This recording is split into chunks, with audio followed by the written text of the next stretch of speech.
Hi everyone, good afternoon, just about good afternoon. Welcome to Tower Centre and indeed the Brown Institute, this magnificent space that you're sitting in. Great to see familiar faces, even better to see new faces.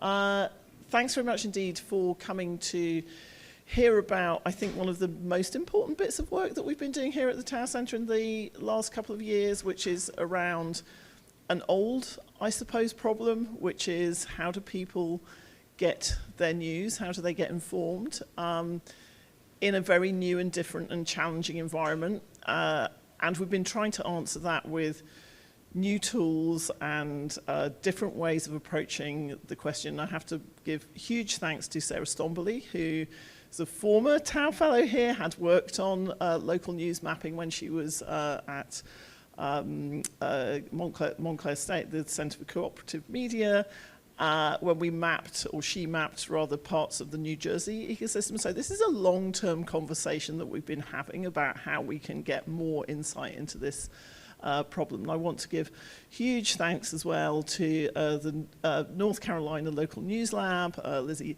Hazeltine. You'll be hearing kind of from their perspective as well.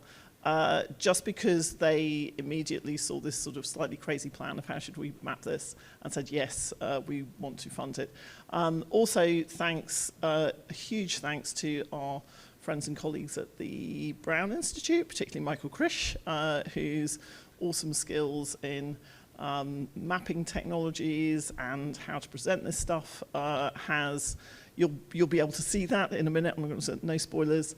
And also to the Tower Centre research staff, everybody from Dhrumil Mehta, who's my deputy director here, to Tori Lysick, get Emma Goldhaber, who's one of our brilliant PhDs here, who has been putting in amazing work, making sure that all the data is organised. Hannah Joy, who organises all of our events and our publishing. Without her, none of this would be happening. Katie Johnston, who makes sure that we have the money to do all of this.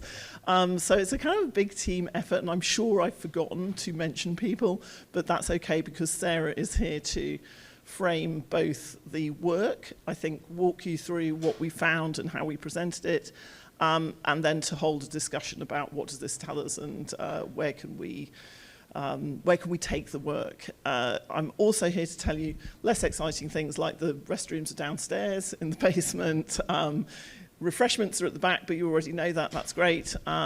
So without further ado, I'm going to hand over to Sarah to kick off proceedings and say, again, thanks very much indeed for coming and spending time with us. And oh, shall I take that one, because you've got your yes, great, okay. And a huge thanks to Emily, of course, our director, who makes the trains run in all the ways. So thank you to Emily. Thank you to everyone here for being here. For anyone who's watching this recording later, really nice to see everyone on this beautiful sunny day at Columbia. Right, so as Emily said, we devised a new method to analyze the local news ecosystem of Charlotte, North Carolina.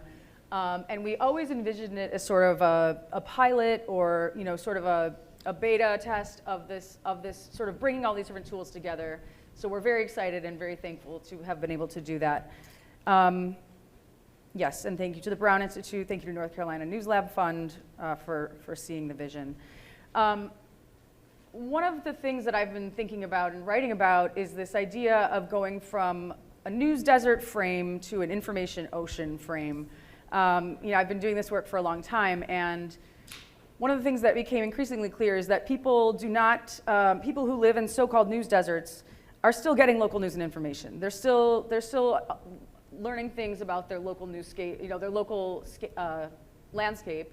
But where are they getting that information from? They're getting it through Facebook. They're getting it from friends and family. They're getting it from nonprofits and civil society organizations with whom they interact every day, like schools and libraries and those sorts of things.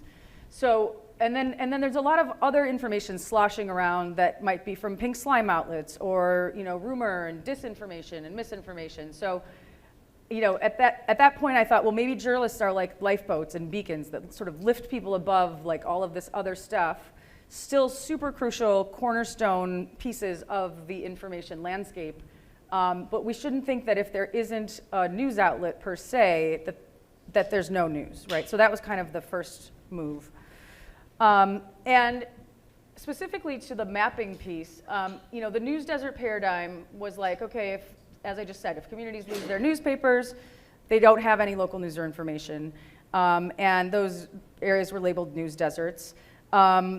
In a lot of those mapping projects, which, still super useful and valuable in a lot of ways, but, it's like the outlet is sort of pinned to a map in a county or whatever the geographic unit of analysis is, and if there isn't an outlet pinned there, then those people don't have news.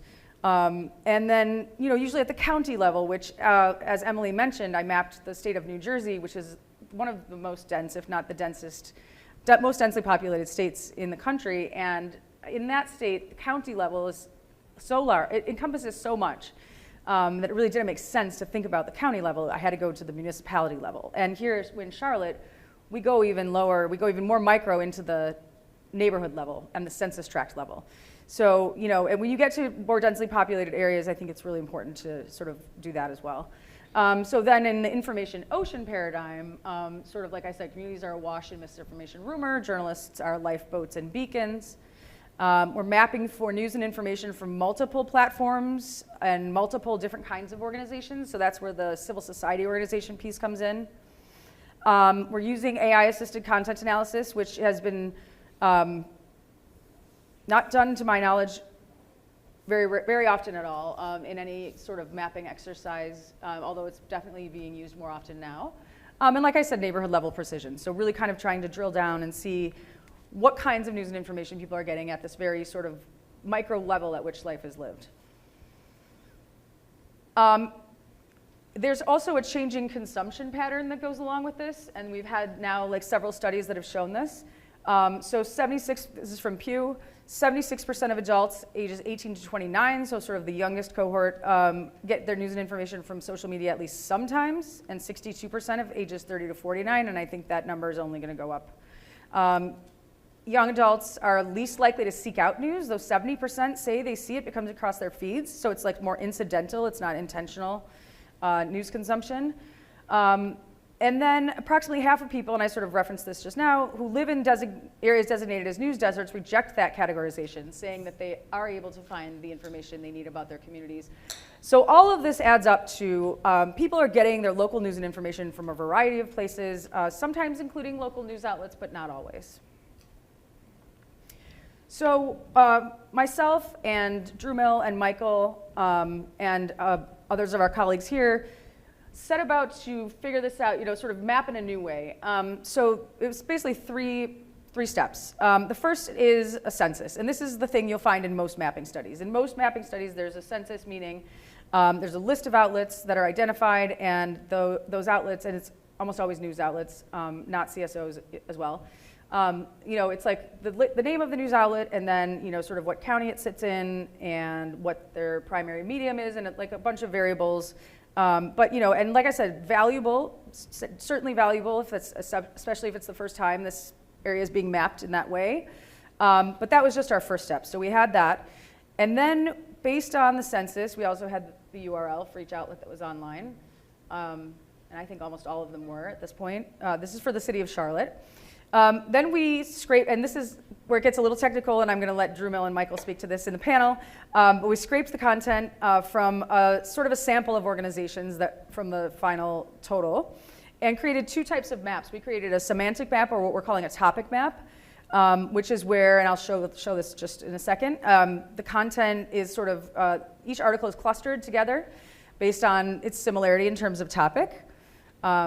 And then our coverage map, where we identified the locations that were mentioned in the stories and tagged them on a map. And this allows us to see very precisely each outlet's coverage area and which neighborhoods are being covered and which are not. So what did we find for Charlotte, North Carolina? We found 66 local news providers serving Charlotte, and that's a pretty robust number, I think, by any measure. But we also, because we were including sort of outlets that other organizations or other mapping projects might not include, I said let's create an additional variable for those outlets that would be included in another type study. And so we found 32 local journalism originators, and the threshold for being a local journalism originator is that you had to have someone on staff who either self-identified or was identified by the organization as a journalist. And then you had to perform some sort of watchdog function sort of in your mission statement or somehow like that. So of the 66, 32 were local journalism originators. 19 were serving non-white or ethnic audiences, and 67% were locally owned, which we defined as being based in Charlotte or somewhere else in the state. Also, I thought a pretty good number.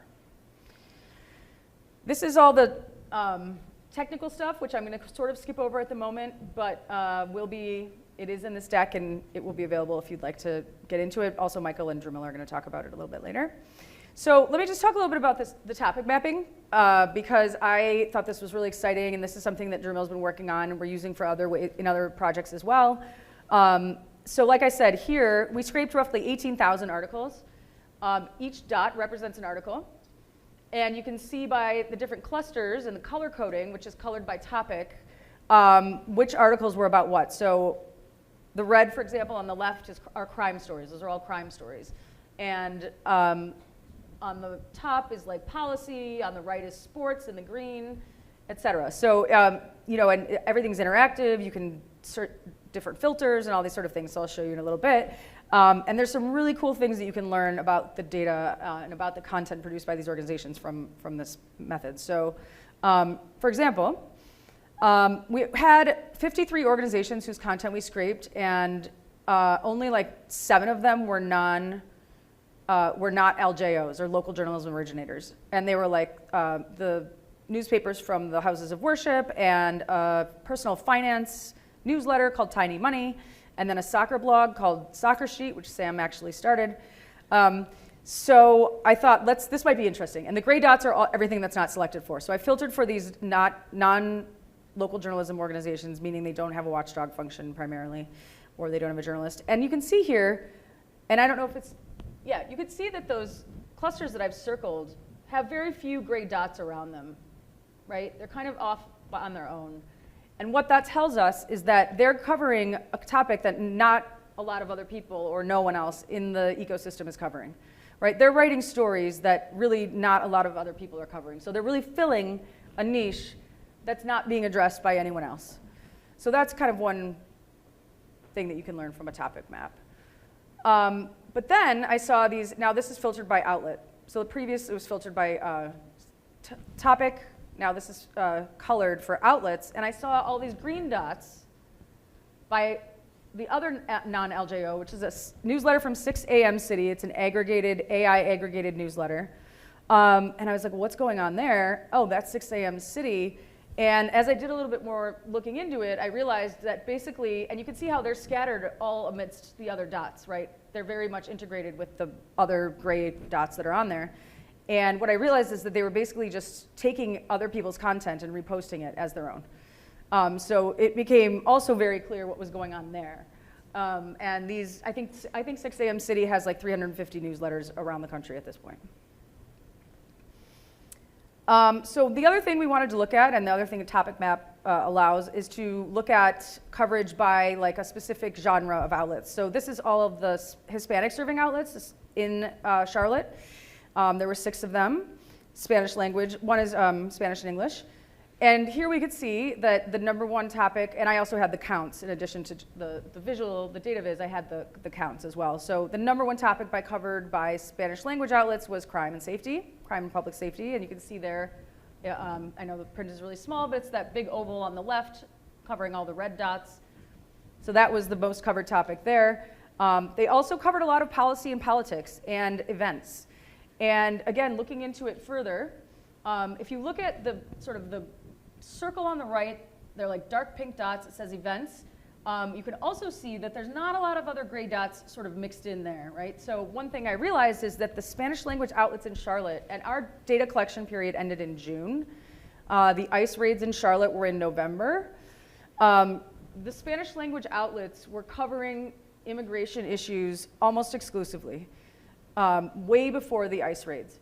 And they were talking about like know your rights events, like what to do if your workplace is raided way before anyone else. And that, you can see it clearly here. They were really on top of it. So I thought that was really interesting as well.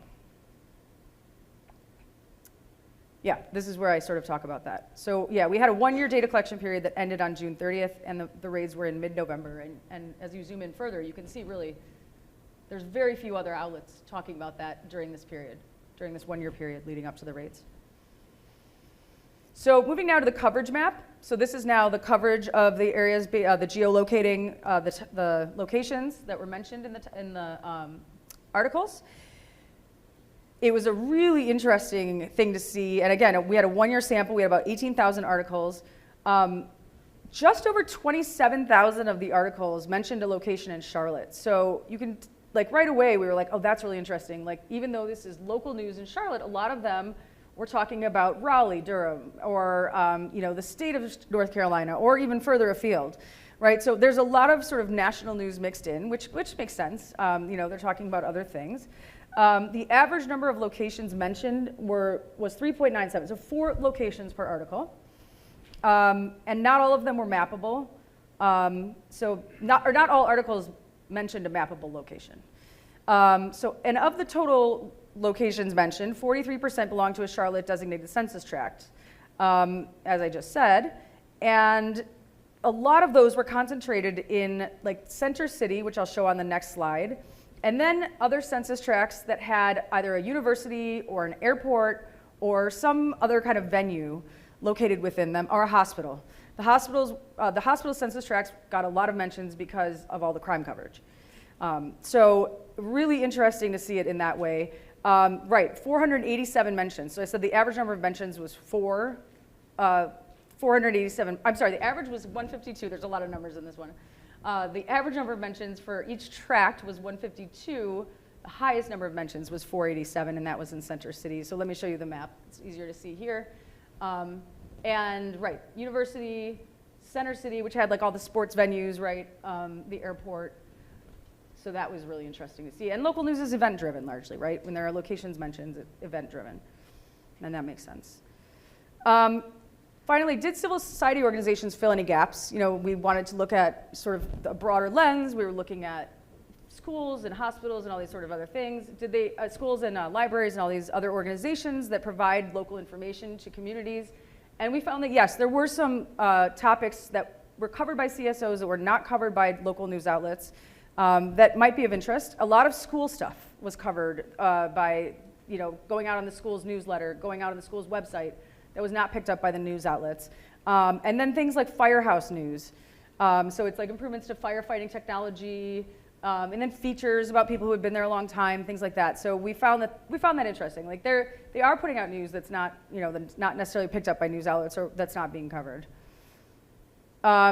We also looked at their civil society organizations' digital presence and found that 80% of the 536, I think it was, civil society organizations are on Facebook. Oh, I'm sorry, use 3 or more platforms. 92% are on Facebook, 85% on Instagram, 60% have email newsletters.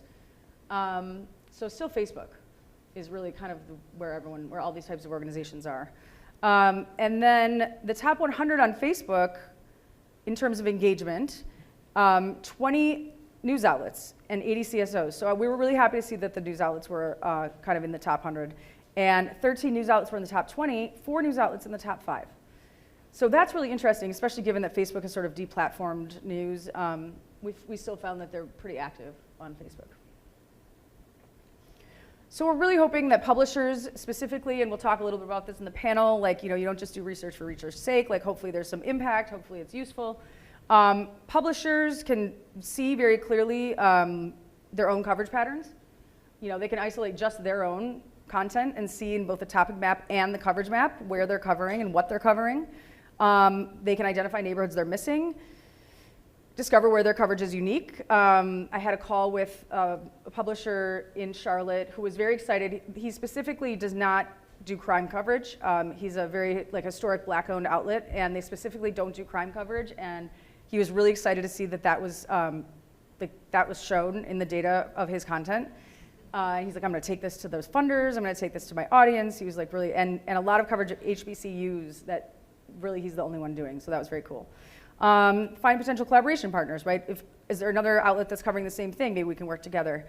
And track changes over time. Funders, again, see exactly which neighborhoods are being covered. Compare publishers to each other and civil society organizations. Monitor before and after if there's a funding intervention. And again, identify collaborations. That is it. Thank you so much. We're going to have our panel up now. Thank you. Thank you.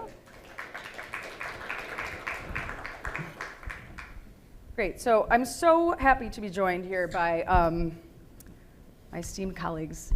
Anna Brugmann is the Senior Manager of State Policy at NPR. Before she joined NPR, she was the first full-time employee at Rebuild Local News, a nonprofit that advocates for broad public policies to support the future of the local press. Anna helped launch Rebuild as an independent organization and scaled its state projects. And before working in policy, Anna was a local journalist in Missouri and Florida.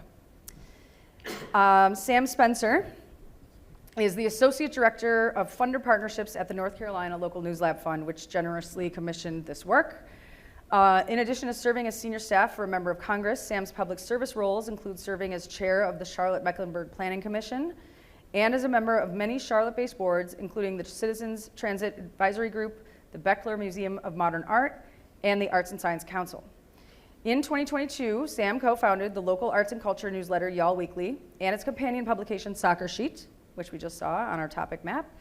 He lives in Charlotte with his wife and corgi, and in his spare time, he reports on both professional soccer and the United States national soccer teams. Are you going to the World Cup? Fingers crossed. Yeah. That's up to FIFA. Right, okay, all right, cool. Dhrumil Mehta is an associate professor of journalism and deputy director of the Tao Center for Digital Journalism here at Columbia. He's also an adjunct professor of public policy at the Harvard Kennedy School. He previously worked as a data journalist with a focus on politics, elections, and media at 538.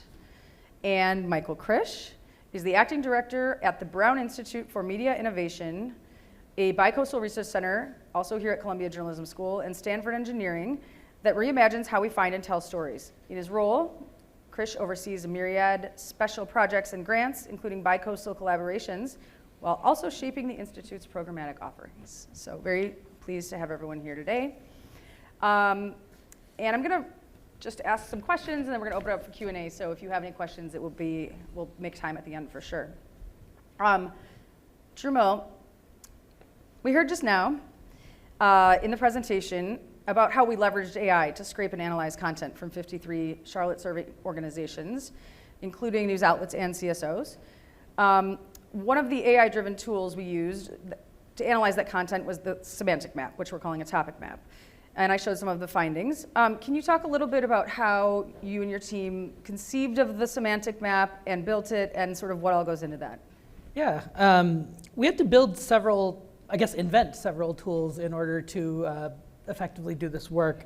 The first one was something we call Scraper Factory, which is a way to scrape articles using AI. So, if we wanted to let's say scrape 66 news outlets a couple years ago, that would have required a data journalist to sit down and make 66 individual scrapers, or maybe 3 data journalists to make 22 individual scrapers each, right? Now what we can do is have AI analyze the structure of a website and take a first pass at making the scraper. So the Scraper Factory that we've built, it's this tool that lets you build hundreds or dozens or hundreds of scrapers at once, analyzes the health of them because websites change every day and sometimes you need to modify the scraper to collect that day's data. And right out of the box, it got about 80% of the scrapers right, and the rest of them we have to sort of manually go in and fix. So that's one example of like a way that this kind of work is now possible, which it wasn't in the past. The other thing was the semantic maps, which you just saw, the topic maps. Clustering news articles is not something new, but large language models have made it possible to do this in a much more nuanced way. So for instance, the way they work is you pass any chunk of text into an embeddings model. Let's say it can be a word, a sentence, a paragraph, an entire article. And it puts the things that are closer together in meaning next to each other. Now the thing that's really changed recently is in the past, if you wanted to do this, let's say I had 3 sentences, Messi won the football game, Ronaldo won the football game, Tom Brady won the football game. To the old school text analysis methods, those would all be pretty similar. But large language models, because they're trained on the whole internet, they can take Messi and Ronaldo and say, oh, these are the same kind of football, and this is a different kind of football. So I'm going to put these over here and that over there. Or if we're talking about policy, for instance, if you have articles about gas prices versus gas policy, those are very different things, right? And so like that kind of nuance is now possible with large language models. So the second thing we did was use these semantic maps to, in this case, you saw us cluster all of the news articles. We're also using it to follow what we call pink slime news. So these are like politically funded sort of pay-for-play networks of news that are, in many cases, masquerading as local news, but are not local news. And we've been following these networks at the Tau Center for years now. We use semantic maps to look at all of their content every day and see what are they publishing today. And we're able to find things like clusters of messages about FOIA requests that they made to about same-day voter registration in various counties in Wisconsin, which was really sowing the seeds of election disinformation like the days before the election, right? So we can kind of, again, on an article level, look at that network and see what exactly are they up to on any given day, which is really important in this world where AI is generating thousands and thousands of articles all at once. How do you look at them all together? This is one of the ways for us to just kind of look at a map and quickly see what it is that they're up to. And one of the things I forgot to mention is like they're on an XY axis, right? There's no meaning behind where the clusters are placed. Yeah, so when right? the dots are closer together, like it means they're more, they're more similar in meaning. When they're far Right. away, it means they're different in meaning, but it doesn't, the map could easily be rotated this way or that way. Right, yeah, right, exactly, great. Michael, you were the lead on the mapping using the content, using locations, and mapping news outlets by coverage area, actual coverage area, is a methodological problem that we've really been trying, by we I mean researchers writ large, have been trying to solve for several years, because it is the most accurate way to see which neighborhoods, which areas are being covered and which are not. So can you talk about why this has been so difficult and perhaps how AI has helped make it possible? I know, because you had a previous project before this that was Philadelphia based. Yeah. So people have been working on this problem for a really, really long time. There are some great examples from the digital humanities that we're using NLP to track like how foxes spread across Europe just by looking at historical texts of when the word fox would appear relative to any type of location across England and then in more broad stretches of Europe. So it's been a problem that people have been trying to figure out. And there are some places where it performs really well traditionally. So things like address strings, like if you have a specific street number or a specific street name, it performs great. The problem with local news text is that everything is contextual. So if I say City Hall in one newspaper, you say City Hall in another newspaper, you need to know what newspapers they're talking about, because oftentimes it's inferring whatever the location is that it's meant to be covering. And so that's an extremely hard problem. And with LLMs, some of those hard ambiguities kind of get washed away. So what we did with this tool was we pretty much had just a very step-by-step pipeline to extract different types of information at different levels to verify not only what are the locations that we're finding, but are they actually relevant to the news story. So the first task that we would do is we would hand over the article, and then we would ask for a topic classification. And part of the reason for this is we saw in the visuals, we're comparing 60-some news organizations side by side. Their taxonomy internally for what is local news or what is national news or what is health news is going to vary, and they might not even use the same terminology. And this is a problem that we've seen a lot, especially in looking in the archives or in the CMS of local news outlets. They just have so much taxonomy that does not relate to other news organizations. So the first pass was having an LLM extract the topic so that we could do a lot of this clustering. It also provided a way for us to validate that the semantics were actually, or the embeddings were actually being aligned to topic. So if we did just the embeddings, those maps looked very, very similar to if we just did the topic maps themselves. Yeah, so like if crime was on the left, and then when we added the topics, Michael said we turned them red, and oh look, all the red things are on the left, it must be doing something meaningful. Right? Yeah, and that wasn't even the intention. I think longer term, the goal is that this additional topic category would allow us to add additional information. So if it's sports stories, we would say, okay, when we're now extracting locations for sports stories, let's pay attention to these characteristics of the story. So after we had topics extracted, we would then go back to the LLM and ask it to extract all locations. And it was really discriminant on things like if we're talking about Washington, are we talking about Washington as in our government, or are we talking about Washington, D.C., Washington, the state? And it would pick up on some of those intricacies, but we would extract all locations for each story.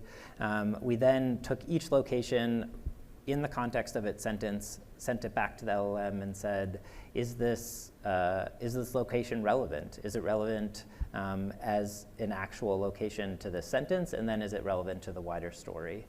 And then probably the biggest advancement that LLMs allow us that we couldn't do with traditional NLP is we would take those relevant locations and send them back to an LLM and say, okay, I have this relevant location, now provide some disambiguation. So if it's City Hall, please append the city and the state so that we get the right City Hall when we send it off to Google or wherever we send it to go get a latitude, longitude to put it onto a map.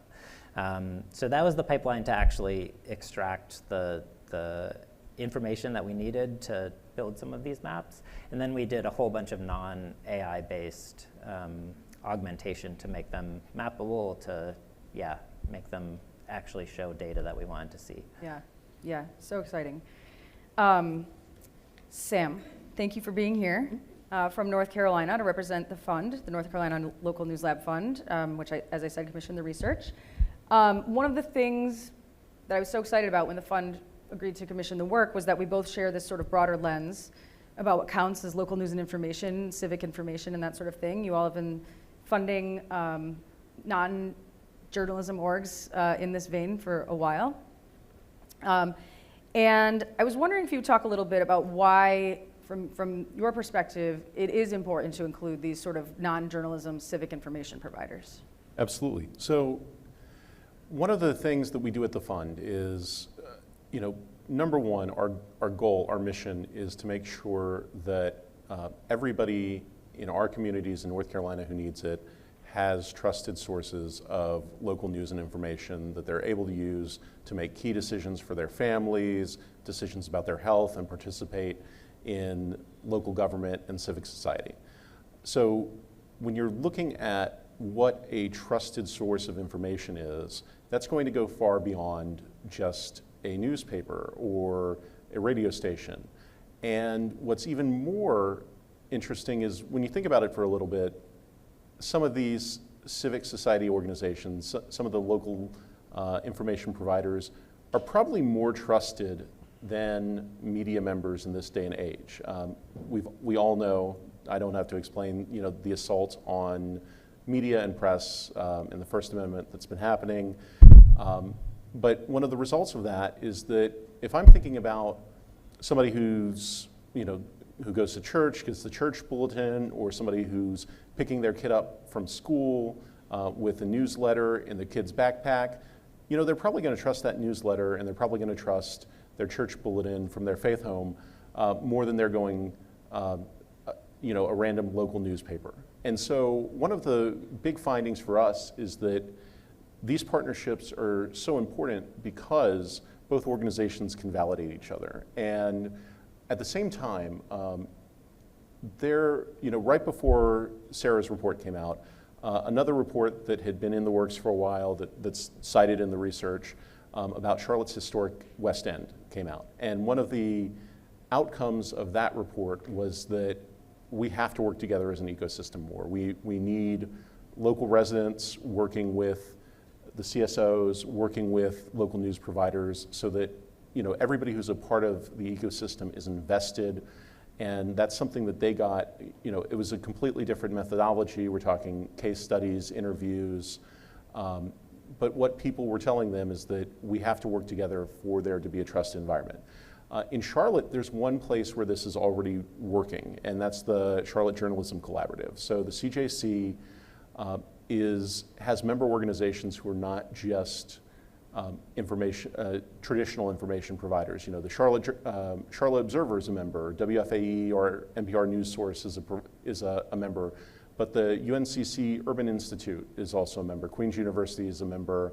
The Charlotte Mecklenburg Library is a member. And when you're looking at all of these holistically as information providers, there's a lot that the CSOs can do to be in this partnership work. And I'll bring it home by just talking about my census block, because aside from Sarah and the team up here, I've probably spent more time in the data set than anybody else. And obviously, whenever you have a data set and you can look yourself up, you look yourself up, right? And so I looked at my census block. And you drill down to my census block in West Charlotte, and the number one information provider in the data set is not the Charlotte Observer. It's not any of our big three, ABC, NBC, CBS, local affiliates. It's Charlotte Mecklenburg Schools. CMS is the one that's talking the most about my specific location where I live. And then other providers include Q City Metro and the Charlotte Post, which historically cover the West Side and historically African American neighborhoods. So one of the things that this research can really show is the outsized impact that the CSOs, in tandem with local news providers, have in giving trusted news and information to people exactly where they live as part of this ecosystem. Yeah. I'm glad you shout out the CJC, because I was going to do the same, the Charlotte Journalism Collaborative. Also, you just reminded me of another thing you told me, is that Sam's soccer blog, Soccer Sheet, he covered a game in Berlin, right, during our sample period, and he was like, oh, did they catch it, that Berlin, this mention of Berlin? Yes, we did. So a little further afield, but yeah, right? Okay, great. Anna, thank you so much for being here. I'm such a huge fan of your work. Okay, so you're an expert in media policy, especially at the state and local levels. And as I said, we found 66 local news providers serving Charlotte, 32 of which are local journalism originators. And by many measures, that's a pretty robust mediascape. But we also found, which I didn't get into as much today, but it's definitely in the report, that many neighborhoods are underserved or covered only in certain contexts. So for example, like a lot of the Black neighborhoods are only covered in the context of crime. A lot of the majority white neighborhoods are only covered in the context of like features and entertainment. So can you talk a little bit about the latest in media policy on the state or local level, and how cities, or choose your geographic unit of analysis, but like how they're supporting, how those policies are supporting a more robust local mediascape? Yeah. Thank you for having me, and thank you all for joining us. It's a lovely day, and I think it's also Pulitzer Day, so yes. That you chose to spend time with us. It's very kind of you, and thank you for inviting me. And so I think it's the CSO part of this is really unique. Before I joined Rebuild Local News, and actually before I really was a local reporter, I worked with Joy Mayer at the University of Missouri and did a lot of the foundational research for Trusting News. Oh, no way. And that was amazing. It's like a footnote on my resume at this point. But it's even that was 2016 that we were doing that research together. And in that foundational research, one of the elements of trust, and it's still in there, one of the pillars of trust that they use to gauge different ways that journalists can earn trust and foster trust in their communities, knowing that there is no more ambient trust out there and every piece of this needs to be earned, is what I think we called then, Joy should be up here, what I think we called then like trusted community partners or something like that. And it was your pastor, your soccer coach, or your neighbor. And just as like a function of life, we trust people that we interact with, we trust trust people we know and we trust people we understand. Therefore, if you hear information from somebody that meets that trifecta of characteristics, you're going to trust that information more. Of course, the downside of that is your soccer coach, your neighbor, your pastor can be wrong, and they're also not creating information. And so this whole panel has underscored, these two things work in tandem, and they've always worked in tandem. It's no mistake that healthy news outlets exist in healthy communities, and healthy communities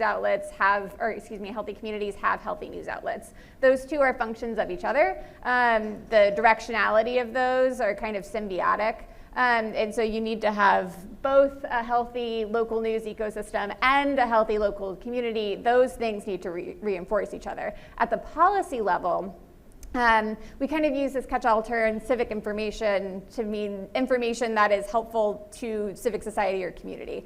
I'm a little bit of a gadfly on this front. It's not the most useful term on the policy front, because nail down civic information in a policy definition. It opens up a huge window of potential beneficiaries from any given policy, from the soccer coach to the library to your school district. And I think we would all argue that your school district should not be supported by the same types of policies to support a local newsroom. Those are fundamentally different organizations with fundamentally different policy levers to pull. Not to mention all the firewall considerations that you need to think through about supporting local journalism. And so on the policy front, we tend to look at professional local news organizations. There is a trade-off. We want startups. We want folks to be able to enter this field. And so the trade-off is there of creating barriers to entry that are accessible enough that folks can enter this field, but not so low that folks like Pink Slime can take advantage of them by standing up a blog in an afternoon and training a bot to spit out information on a daily basis to meet the publication mandates that many local news policies require. Phil Napoli, I think, is in a footnote in the report, and he came out, he worked with the Marshall Fund. He's worked with them for several years on how cities and counties can support local news.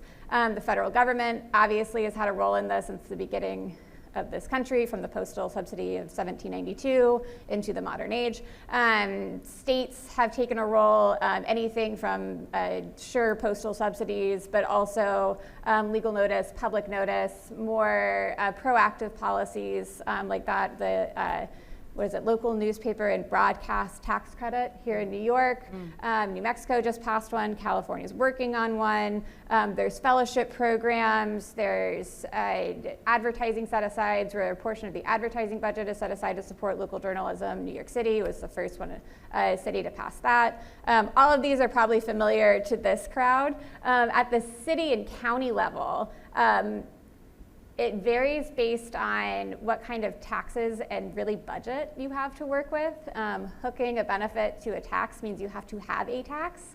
Many municipalities have a much smaller suite of local taxes that they are charging their residents, mostly around property taxes is going to be your primary local tax. And so that can be a hurdle. And also budgets are much smaller. Counties can be a great place to look if you're in a large affluent county, but in large rural counties, you are not looking at a budget surplus.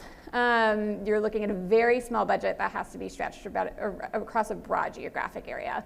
All that said, cities and counties do support local journalism. Again, we talked about public notice and legal notice. Your local newspaper is certainly subsidized by your city and county.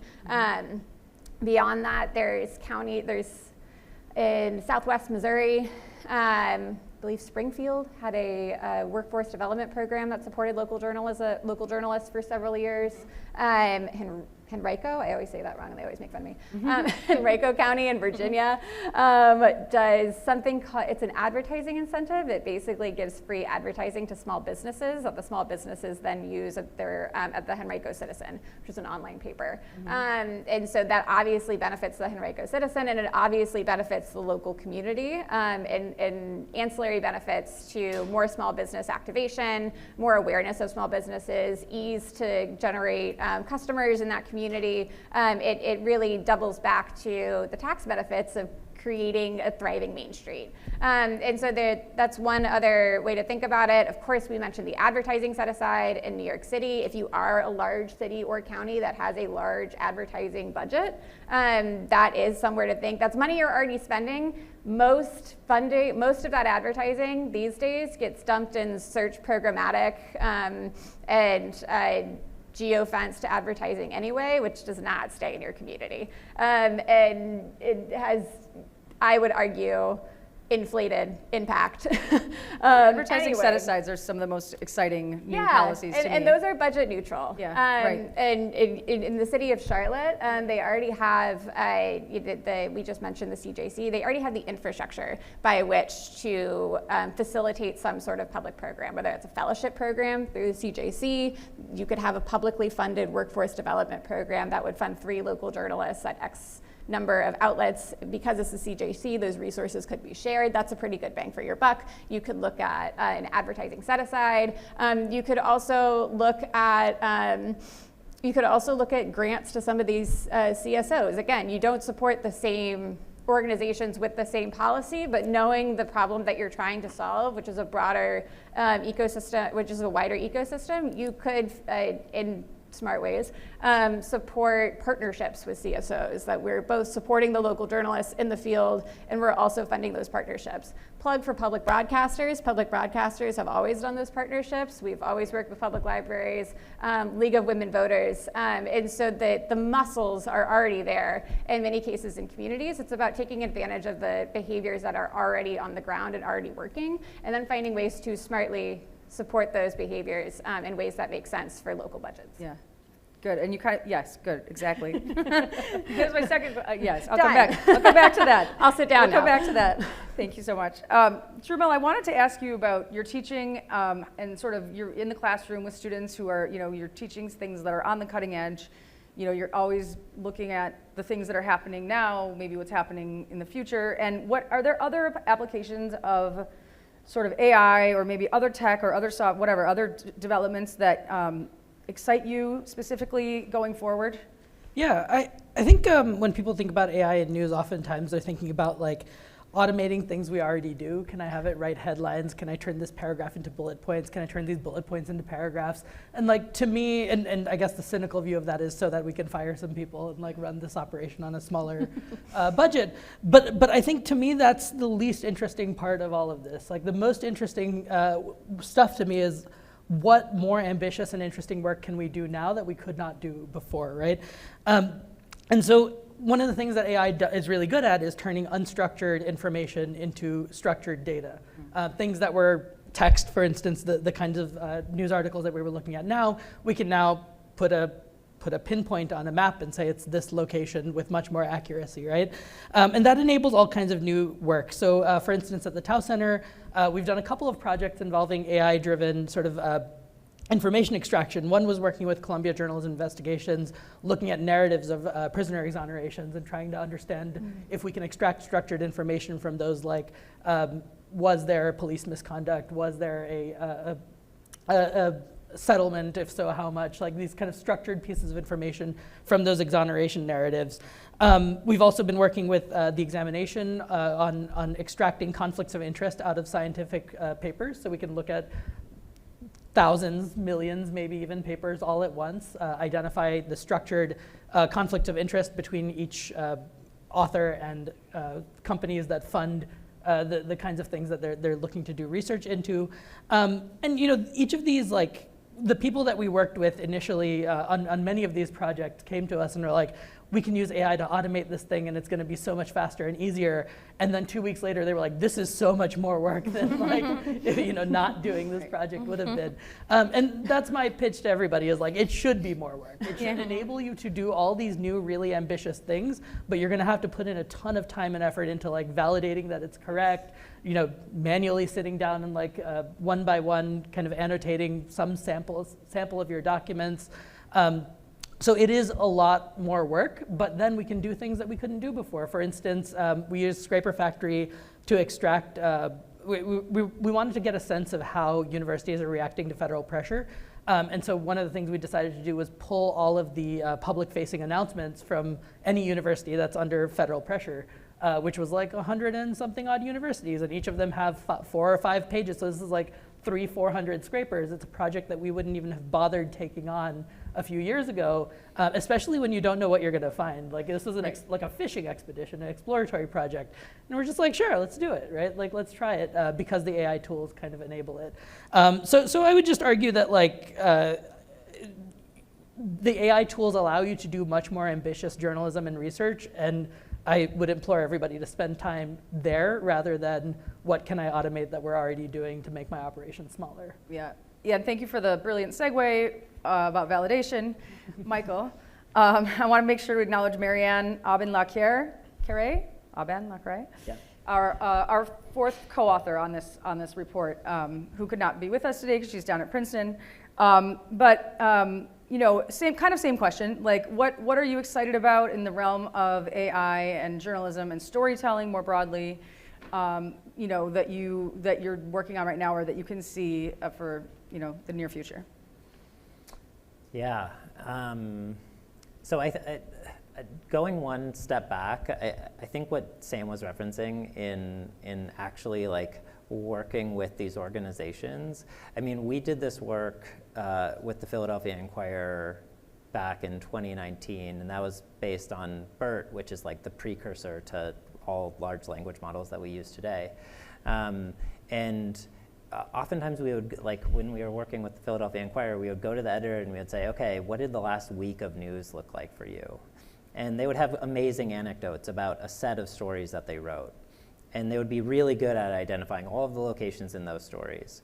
But if we asked them just the week in whole, they did an awful job at talking about the specific coverage that they produced in the past week. And this held true editor to editor, week to week. And I think the hard thing with these tools is even when you show them information, it doesn't necessarily map to the lived experience of the people who are being covered. So we, in parallel to the work that we did with the Inquirer, we worked with this co-op run out of New Kensington, which is a neighborhood outside Philadelphia. And we would sit down with them and look through the Philadelphia Inquirer coverage and ask them, does this story represent your community? And I would say about 30% of the time they would say yes.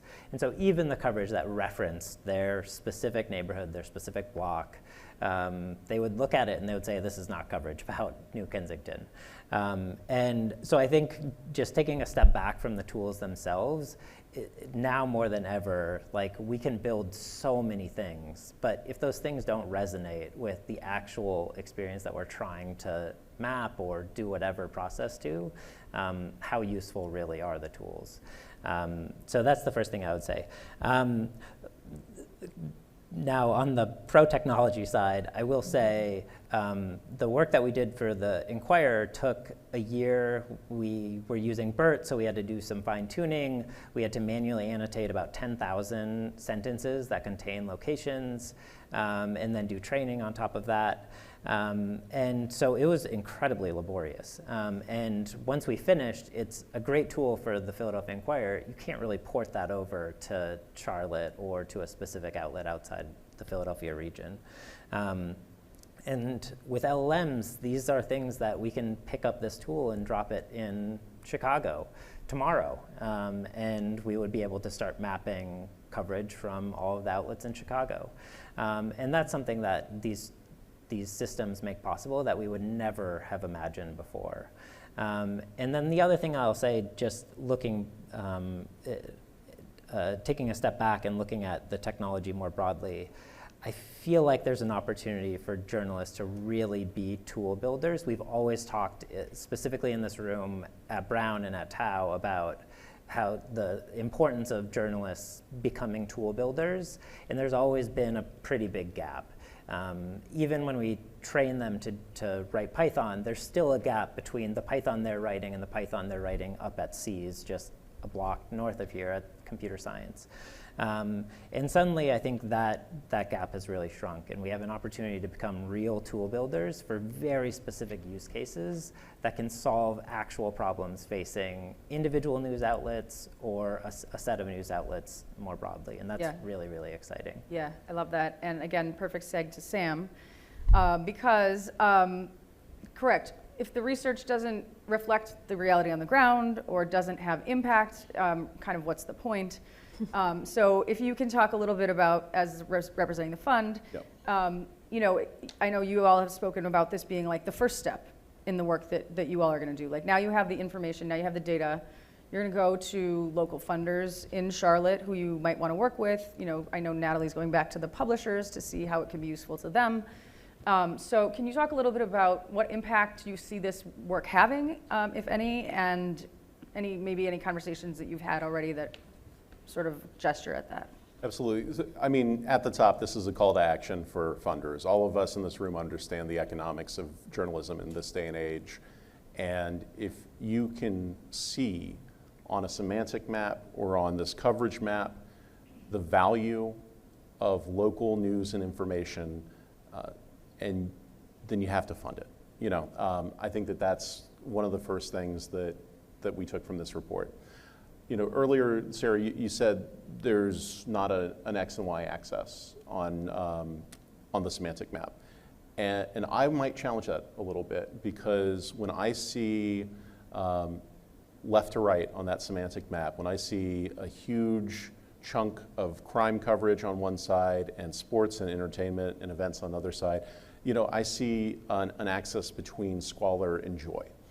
And one of the really important things that this research shows is that there's an opportunity to interrupt narratives here.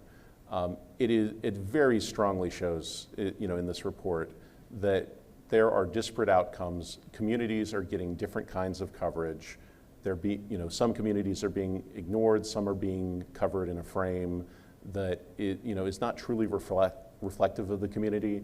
So for people who are interested in telling a complete story of Charlotte or a complete story of North Carolina, there's a huge opportunity here to get with the local trusted sources of information that are actually covering the community, that are actually telling the story. So if you take that semantic map, I like to chop it up with different outlets. And if you look at, and I'll pick on the CJC again, because I pulled this again. If you look at the CJC outlets, most of which are locally owned, you know, the Observer and WCNC are not, the rest are locally owned. You look at the community organizations, what you see? You actually see more coverage on policy and politics than you do on crime and public safety. And crime and public safety coverage is important, but it is not the only thing going on in a community, and it really easily hijacks conversations. It's also really susceptible to being hijacked by a state or a national narrative. Whereas your local politics coverage, you know, that's harder. It's, you know, there's still national narratives there, but the local coverage is less likely to be hijacked by these big national narratives that have, you know, want different outcomes.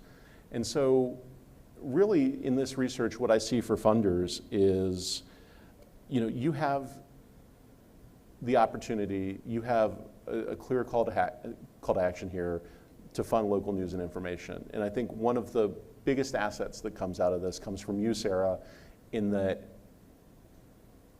the framing here, I think, is incredibly important. You know, moving from news deserts to information oceans, because if you think about it, we've used water metaphors for information for so long.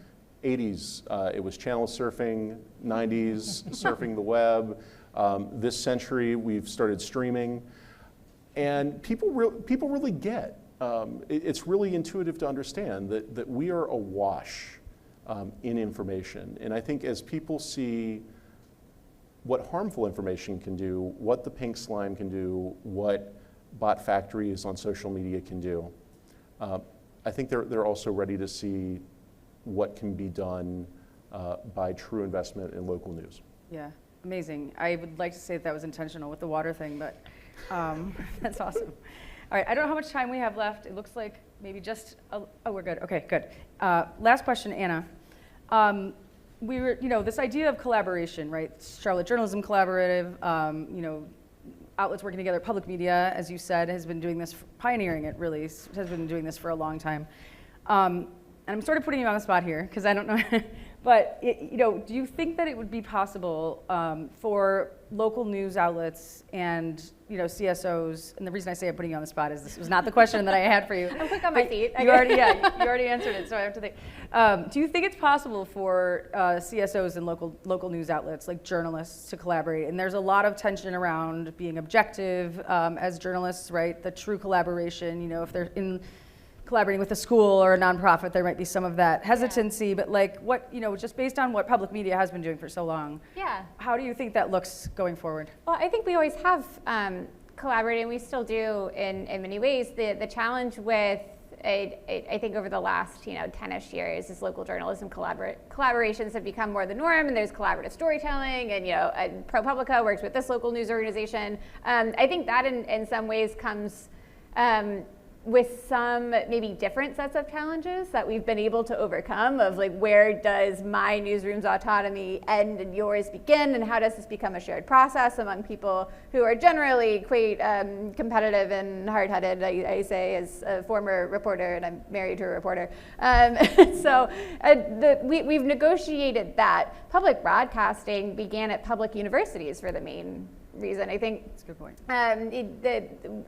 The genesis of public broadcasting began because a bunch of university professors thought this is a new technology and we can use it in our neighbor's interest. And that was the genesis of public broadcasting. It's this lovely, uniquely American system because Americans believed in this technology could be used to help other Americans. And now we have this deeply federated organization of almost 400 independent local radio outlets. Between 240 and 250 of those are NPR stations, and then another 150 public television stations, all independent, all locally owned, all with local accountability.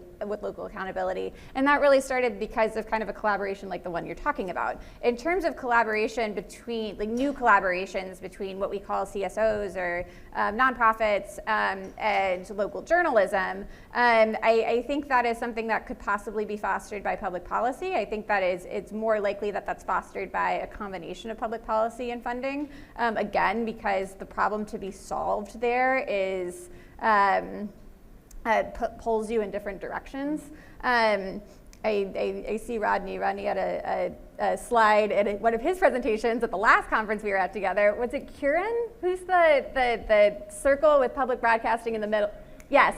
That really uses like a jobs to be done framework of like what everybody is doing. And when you build CSOs into that, you have to consider what's the role here for these organizations and how are they actually working together. I think documenters is this. I think most League of Women Voters, a lot of League of Women Voters chapters across the country have something called Observer Corps, which is essentially documentaries. Yeah. It's just League of Women Voters, shout out. And so I think like this stuff already happens. It's just the way that we capture it and talk about it, and we use different vernacular too, which I think is a challenge. Is in working with. I build broad coalitions to support public broadcasting. I used to build broad coalitions to support local journalism in general. When you're talking to a high school coach about the value of public radio in their community, they're going to use different vernacular than your city council member, than your mayor, than your emergency manager, than your small business. But all of those people have a stake in a thriving local journalism ecosystem and a thriving public radio station and the work that I do. It's just about figuring out the vernacular, building bridges across that vernacular, and then finding ways to marshal resources around that shared goal. I think it's totally possible. I love that. And it happens a lot outside of the US, actually. I did a whole project on global cross-media collaboration, is what I was calling it. And like it happens so much more frequently outside of the US between advocacy organizations and journalism outlets. But here with this very strict like sort of objectivity framework that so much of journalism operates in. Where I get kind of like uncomfy about it, maybe. I think the roles have to be defined. Yeah. Like, what is the objective? And I think the information originators, we're talking about like was it JSO? Local journalism originator. Local journalism originator. The reason why CSOs and local journalism organizations interact with each other, but in different ways, is because information isn't just like, it doesn't just appear. Like, you create it, you create this thing. That's a skill. It's time intensive. Hopefully AI will augment our ability to do some of it, but it's never going to be able to chase a lawmaker down a hall, to quote Matt Pierce. And so that's, that's the value of the journalism. And so I think that needs to be really around these collaborations, hypothetically, as I'm talking off the cuff, would need to be really well defined. And I think like the genesis of pink slime in the United States started around really C7s and C4s. And so because that was the genesis of this, I think we would frankly be very limited in working with advocacy organizations, because so many advocacy organizations, the American Independent was created by, or ultimately became kind of run by a C4 organization. I think that that precedent would then be limiting. Yeah, to be continued. Yes. Next panel, next time. So we're gonna have some Q&A. Great, hi, how are you? I think question here, and then if anyone else has a question that they would like to ask. Yeah, do you want to use the mic so we can catch it on the recording? Thanks for the panel.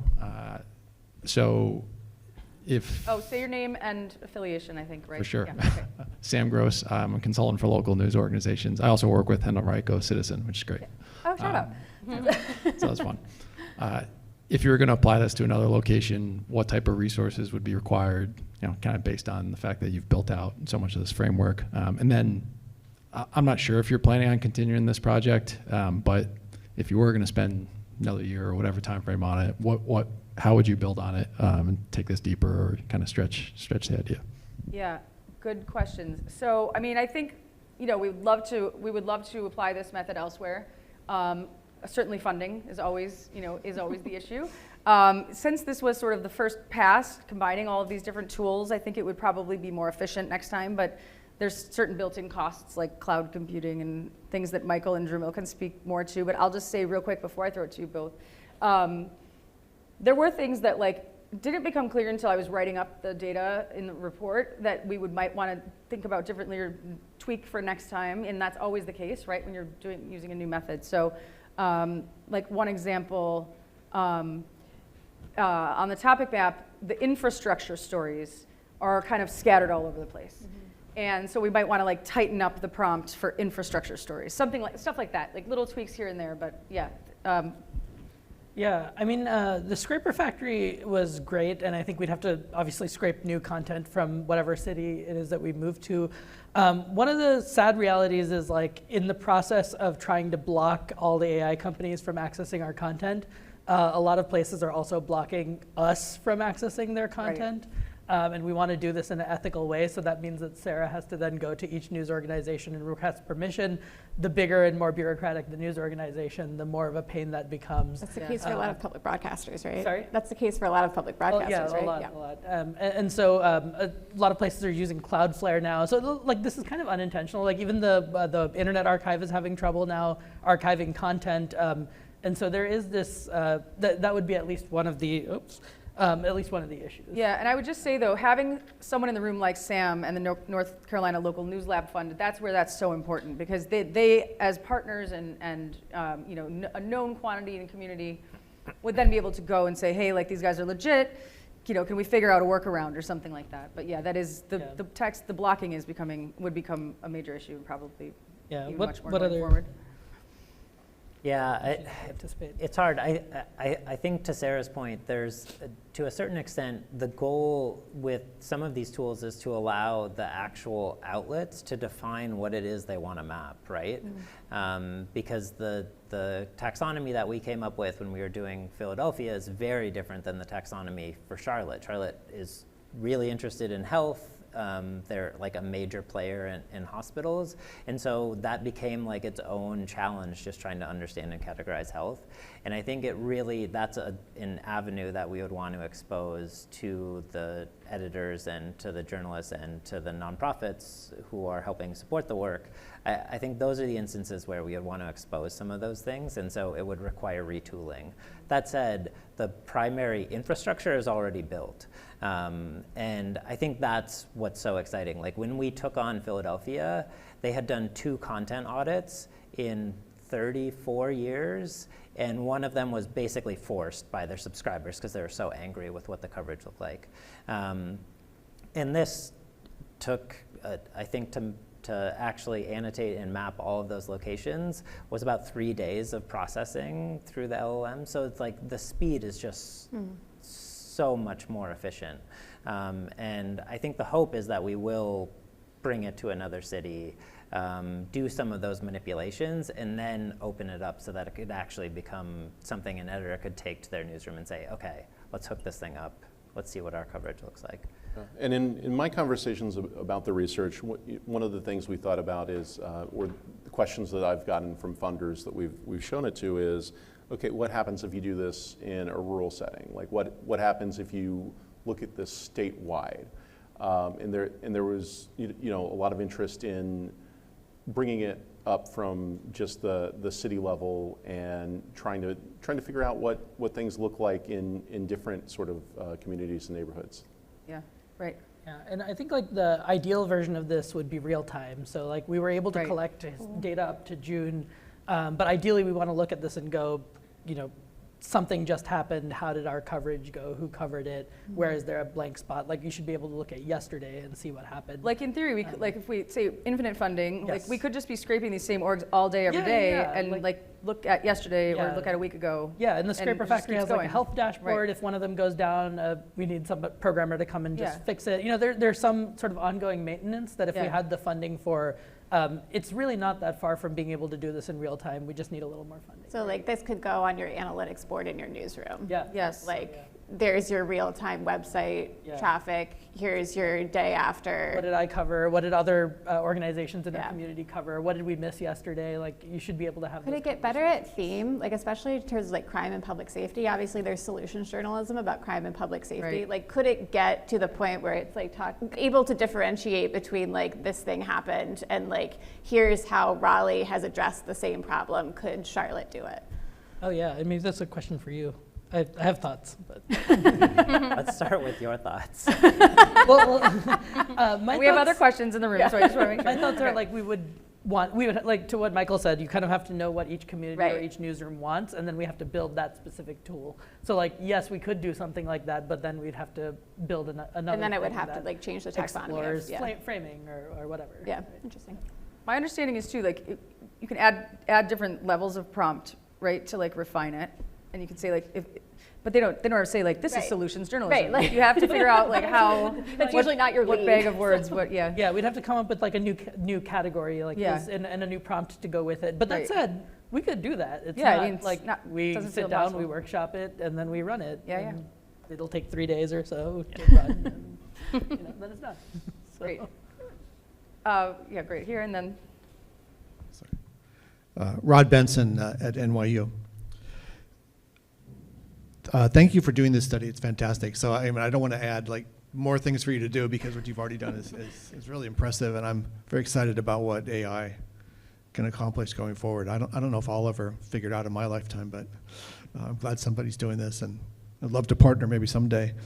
So I'm wondering, maybe this would be a different kind of research. I don't know if AI would help with this, but to map the socio-demographics of the audiences or the different neighborhoods onto this. So I mean, maybe that's implicit, but you could draw that out. And then the semantic analysis. It would be interesting to look at other things like the way they say this is like, I don't know, USA Today is like written for 8th grade level, and New York Times is written for, I don't know, college freshmen. I don't know, maybe, right? So is there a way to maybe do that, to kind of look at the as a kind of proxy for accessibility of the language, and also sensationalism, kind of hot button language. There's ways to kind of measure that, the valence, and also there's been all these studies where political scientists map, they kind of compare the language compared to what Republicans say in the congressional record versus Democrats say, and they look at the overlap in the language. So that would be a way to map partisanship and maybe also capture these pink slime outlets in your sample too. And then it seems, especially with my undergrads, and you talked about the the 18 to 29-year-olds and what they're reading. This is very much about organizations still, right? And yet, a lot of what's being consumed and a lot of what has the biggest audiences are individuals producing on TikTok or Instagram. I mean, even at the local level, I assume, right? Yes. And podcasters. And so maybe they're like, you know, if you look behind the screen, there probably is maybe a little organization sometimes behind those, but they're fairly small shops usually, or maybe they're just individuals. And so it'd be great if we could include that in this ecosystem too, because that's obviously, but then like location might be hard. Like where are these people broadcasting from, right? That you can't maybe even get that That's information. why you can't map by location of the outlet. No, you couldn't do that. Do it by coverage or locations mentioned in the content. Rod was the chair of my dissertation, so just Getting flashbacks. yeah. And I'm so We'll just proud start of her. going right I'm back so and proud of forth. her. She's done fantastic work.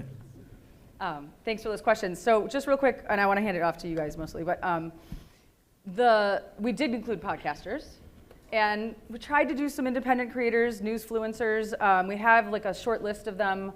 Project C has been really good of sort of tracking them. It's a new local newsletter.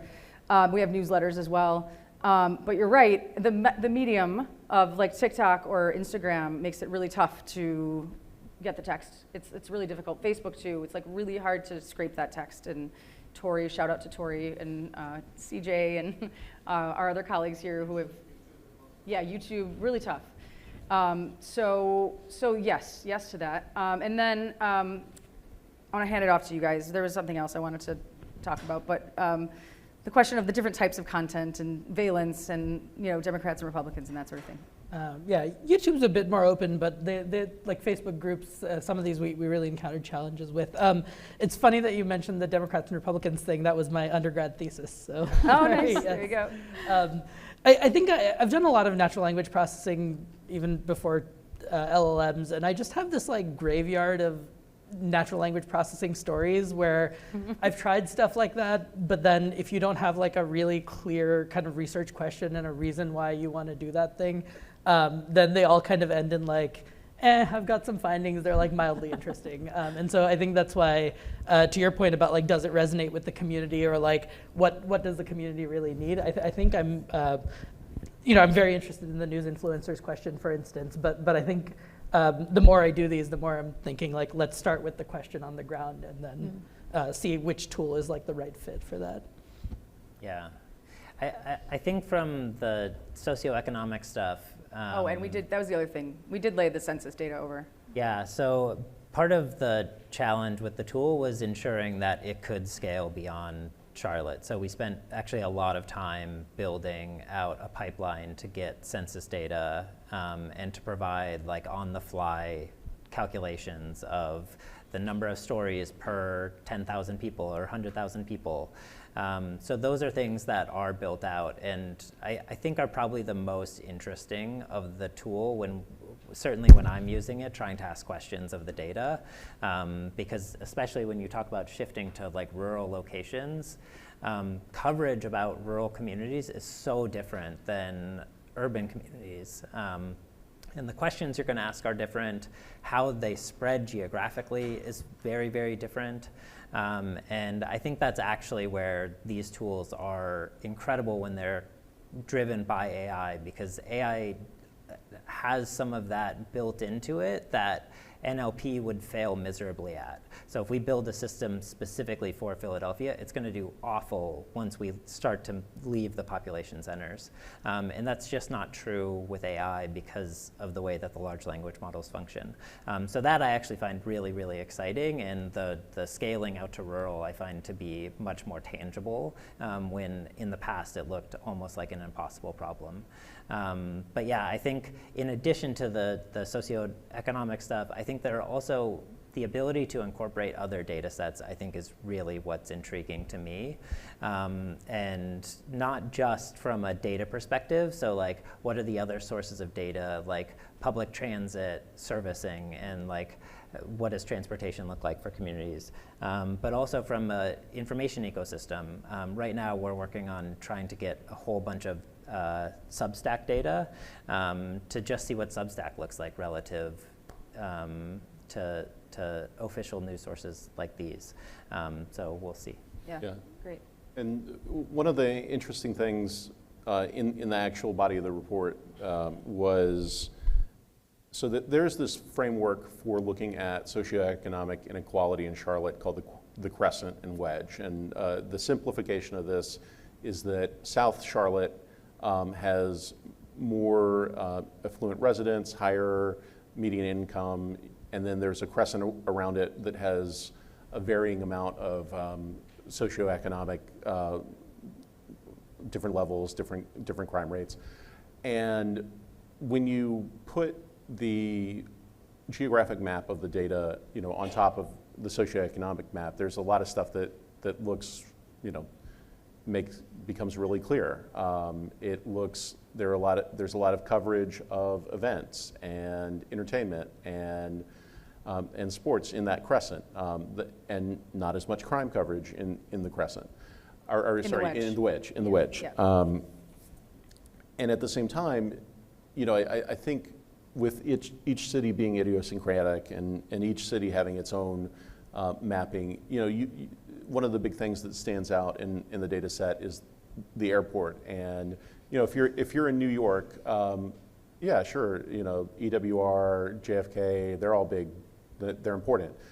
In Charlotte, it's we're the 14th largest city, but have one of the top 5 or 6 airports in the entire country. And so the impact the airport has economically, in terms of labor movements, in terms of crime and public safety, it's just so much bigger. So you see a huge chunk of the airport. You see what you expect with a lot of stories uptown, with the stadiums, with that being the seat of government. Mm-hmm. But then you also see a lot of stories happening in up and coming areas. Like if you don't know what the data says, if you don't know enough about Charlotte, you can it's hard to catch. But if you look there at the data, this area of Center City, where a lot of young people are moving, where there's a lot of economic activity, they're getting an outsized amount of coverage, and it makes sense. Yeah, exactly. Do we have one more? Good. Thank you. Mark Piesnin. I'm an alumnus of the Knight Badgett program here. Former journalist who covered cops, courts, and City Hall. Currently a gentleman of leisure. Congrats. Yeah, totally. So I have 2 questions I want to sneak in. One relates to the topic of structured versus unstructured data and bringing in new data sets. How much do you think of the information ecosystem is still analog and still on paper, as opposed to accessible via API or via scrapers? I'm going to ask the second question after. Sure. Sure. This is actually a great question, because I think that there is still a good amount that's analog and not online, specifically around like the church, bulletins, newsletters, things like that, and ethnic media does tend to be in print, and other sort of media that cater to a very sort of specific and often geographically contained audience, because there's still really good advertising revenue to be had from local businesses in those types of neighborhoods and stuff like that. So it's a good point, because I think we probably missed, I have no idea how many, maybe 10% or something like that, of sort of only analog outlets, and that's just kind of something you would accept. But yeah, I think probably they definitely exist. I mean, there's probably even municipal or county government that just publishes on paper and right, or closed newsletters where it's like you have to subscribe. And there were a lot of newsletters that we subscribed to, thinking we might scrape them in the future, next iteration or something like that. So I have like a whole separate email inbox of just newsletters from Charlotte, and there are hundreds. So yes, there's certainly stuff that we could gather next time, for sure. And my second question, sorry. Sorry, no, I know I already said this earlier, but digital also doesn't mean accessible. So, Right. Yes, good there's a lot of, when ICE comes to town, a lot of the information is passed around in like DMs and chats. Yeah, and, Signal and WhatsApp groups and stuff like that. So there's tons of stuff that, and even stuff like Twitter used to be so much more accessible, and now we just can't collect it at scale, even though it's public and there. Yeah, such a good point. Well, anybody who's scraping data from YouTube knows that there's a cat and mouse game that YouTube plays with developers to get access, get or deny access. So my other question is, you mentioned, Sarah, that what defined a journalistic organization was that they had a self-declared journalist and a watchdog function, and they performed a watchdog function. What is the motivation for the civic organizations? Like, why do they do what they do? Why do they publish what they publish? Yeah. Beyond the pink slime organizations. Right. Yes, not the pink slime. Not the pink. Right, like the CSOs and stuff.